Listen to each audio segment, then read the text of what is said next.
Supernova Style Science News with Julie 7 Sage. Crayola has announced a new color. They have a contest to name it. We have a great idea for a name. We'll get to the contest later because you have to know about this color.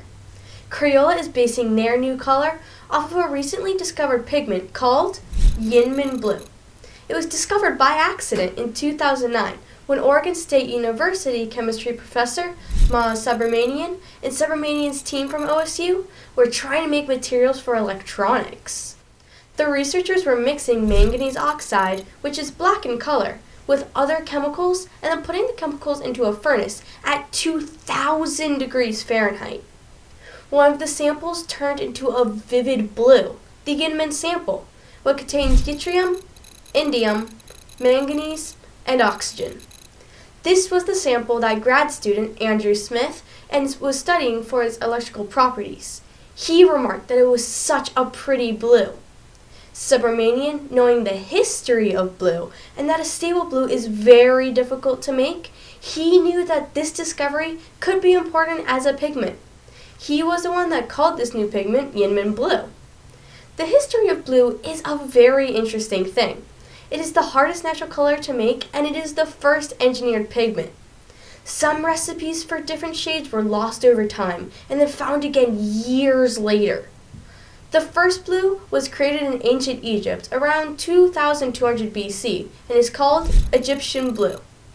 Across the centuries, there have been a few blues like Prussian blue and indigo, and even in modern times with cobalt blue. If you look at the time that humans have been alive, blue was a late attendee in the color palette. Now back to today. Crayola will be replacing dandelion yellow with this new blue, but they're looking for a new name since they didn't think that Yinmin is a very catchy name. So, the company is holding a contest until June 2nd where people can submit their ideas for names for the color.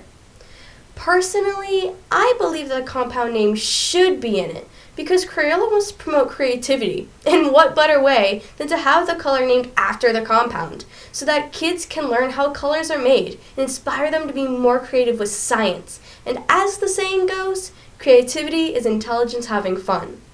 I told my dad that, and that is how he got his idea. Yinmin O Blue, with the O in a box like an element.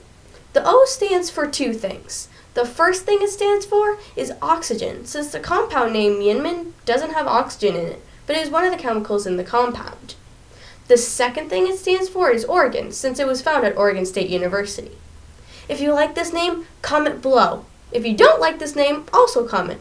And especially if you have a different name that you would like, comment below.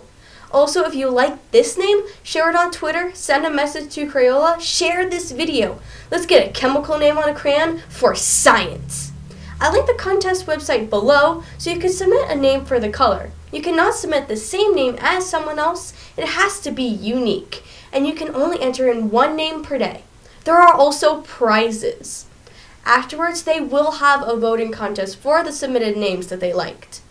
Below in the description, I also put a link to an article to get more information and a history of the color blue because the history is, like I said, very interesting.